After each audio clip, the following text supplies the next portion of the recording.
Hello friends, welcome to our channel. நமக்கு இன்றைக்கி project என்ன வந்திருக்குன்னா, வல்சராஜன் கிட்ட ஆவின் போட் பேக் சைடில் எங்கேயோ விட்டுருந்தாங்க. ஸோ நானும் போய் பார்த்தேன். என்னென்னா ஆல்ரெடி அப்போ தான் வீடு தட்டி முடிச்சிருக்காங்க. பாத்ரூம் கூட 2 நாள் மட்டும் தான் டைல்ஸ் ஒட்டிடுறாங்க. ஸோ நம்ம வீடியோ பார்த்துட்டு என்ன பண்ணிடுறாங்கன்னா, டைல்ஸ் ஒட்டுறது மட்டும் சொல்லிடுறாங்க. டைல்ஸ் ஒட்டுறப்போ 2 mm கேப் வச்சுட்டு ஒட்டுங்க, நான் வந்து க்ரௌட்டிங் போட போகிறேன்னு சொல்லிட்டாங்க. அதேமாதிரி டைல்ஸ் மிஸ்திரி என்ன பண்ணிருக்காங்கன்னா, அழகாக 2 mm ஃபேஸர் வாங்கி கேப் வச்சு அழகாக லைனாக விட்டு போயிடுறாங்க. இதுமாதிரி ரேர் ரொம்ப சொல்லிட்டு செய்கிறாங்க.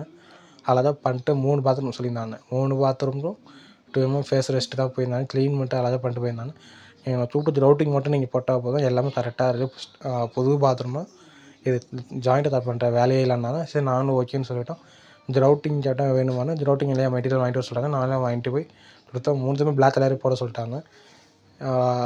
என்னடா செகண்ட் பாத்ரூம் ஓகே, இது ஓகே, பிளாக் கலர் டைல் நல்லாயிருக்கும், ஒயிட்டுக்கு நல்லா இருக்கும்னு கேட்டிங்கன்னா, ஒயிட்டுக்கு அப்படியே டிஃப்ரெண்ட் ஆப்போசிட்டாக தெரியும். நல்லா தான் இருக்கும், போட்ட மாதிரியும் தெரியாது வெளிச்சத்தில் பார்த்திங்கன்னா. இப்போ இதில் பாருங்களேன், தேர்ட் பாத்ரூம் பாருங்கள், லைன் ஆல்ரெடி பிளாக்காக தான் இருக்குது. போட்ட அப்புறம் இப்படி தான் இருக்கும், லைன் நல்லா எடுத்து காட்டும் உங்களுக்கு.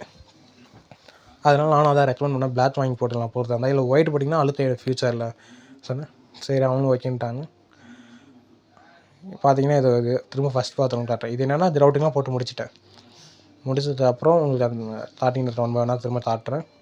பிளாக் கலர் தான் இங்கேயும் போட்டிருக்கேன் பாருங்கள். உங்களுக்கு க்ரௌட்டிங் போட்ட மாதிரியே தெரியாது. ஃபஸ்ட்டு இங்கே எப்படி பார்த்தீங்கன்னா லைன் அதே ஜாயிண்ட்டு தான் இருக்கும்.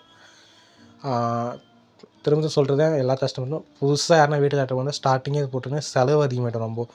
நீங்கள் க்ரௌட்டிங் போடாமல் திரும்ப விட்டிங்கன்னா திரும்ப லீக்கேஜ் ஆகிறப்போ திரும்ப டைல்ஸ் ஸ்டாண்ட் கட் பண்ணிவிட்டு அது ஒரு லேபர் சார்ஜ், க்ரௌட்டிங் கொடுத்து ஒரு லேபர் சார்ஜ், இதுமாரி உங்களுக்கு 1-2 செலவாயிடும். ஸோ கொஞ்சம் பால் மாறாமல் ஸ்டார்டிங்காக புதுசாக யாரா வீட்டை தட்டுறீங்க, இல்லை உங்கள் ஃப்ரெண்ட்ஸ் நெய்பர்ஸ் யாரா தட்டுறாங்கன்னா ப்ளீஸ் அவங்கள்ட்ட ரெக்கமெண்ட் பண்ணி க்ரௌட்டிங் போட சொல்லிவிட்டாங்க. ஃப்யூச்சரில் இந்த இம்பேக்ட் வராமல் இருக்கிறதுக்காக. நீங்கள் எங்களை கூப்பிடணும் கூட அவசியம் இல்லை. உங்களுக்கு வேறுனா தெரிஞ்சு க்ரௌட்டிங் பண்ணணும் அவனோட கூப்பிட்டு பண்ணுங்கள்.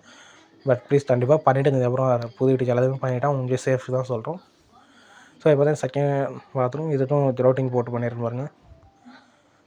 போட்ட மாதிரியே தெரியாது, ஏன்னா நான் அவ்வளோ நல்லா இருந்துச்சு பளிச்சுன்னு எனக்கு ப்ராஜெக்ட் லுக் அப்படியே எடுத்து கொடுத்துச்சு. எங்களுக்கு ஒயிட்டு தான் அந்த பிளாக் கலர் இருக்கும். கிட்ட காட்டுறேன் பாருங்கள். இப்போ உங்களுக்கு நல்லா தெரியும் க்ரௌட்டிங் எப்படி இருக்குன்னு. இந்தமாரி ஆல் ஓவர் சென்னை இப்போ நாங்கள் பண்ணிகிட்டு இருக்கோம்.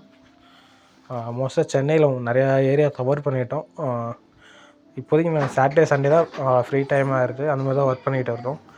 உங்களுக்கும் இந்தமாரி என்ன ஒர்க் பண்ணால் சொல்லுங்கள். இது பார்த்திங்கன்னா இன்னொரு தேர்ட் பாத்ரூம், இதுக்கும் க்ரௌட்டிங் கம்ப்ளீட் பண்ணி வச்சிட்டோம். ஆல் ஓவர் சென்னை மட்டும் திரும்ப பண்ணுறோம். வெளியூரில் எங்கேயும் பண்ணுறதில்ல. அப்படி பண்ணுற மாதிரி தான் பெரிய ப்ராஜெக்ட் இருந்தால் மட்டும் தான் இப்போதைக்கு நான் பண்ணுறேன். ஏன்னா சின்ன ப்ராஜெக்டாக போயிட்டு வர செலவுக்கு எனக்கு சரியாக போயிடுது. மேக்ஸிமம் ஒரு பெரிய டெரஸ் பால்கனி க்ரௌட்டிங் போடுற மாதிரி இருந்தால், இல்லை நான் மேக்ஸிமம் ஒரு 7 to 8 பாத்ரூம் பண்ணுற மாதிரி இருந்தால் கண்டிப்பாக வெளியூரோட கூப்பிடுங்க, நான் வரேன். பட் இப்போதைக்கு சென்னையோடு தான் போட்டேன் சின்ன சின்ன ப்ராஜெக்ட் எல்லாமே. அதேமாதிரி உங்களுக்கு டெரஸில் க்ரௌட்டிங் போனால் இல்லை பால்கனியில் போனாலும் அதெல்லாம் நான் பண்ணுறேன். நிறைய பேர் ரேட்டு கேட்குறாங்க. நான் டிஸ்கிரிப்ஷனில் கிளியராக கொடுத்துறேன் ரேட் என்னென்னு, டைல்ஸ் க்ரௌட்டிங் எவ்வளோ ஆகும், லேபருக்கு எவ்வளோ ஆகும்னு. ப்ளீஸ் அதை பாருங்கள். இல்லை கொடுத்துற நம்பருக்கு கான்டாக்ட் பண்ணுங்கள், இல்லை வாட்ஸ்அப் பண்ணுங்கள்.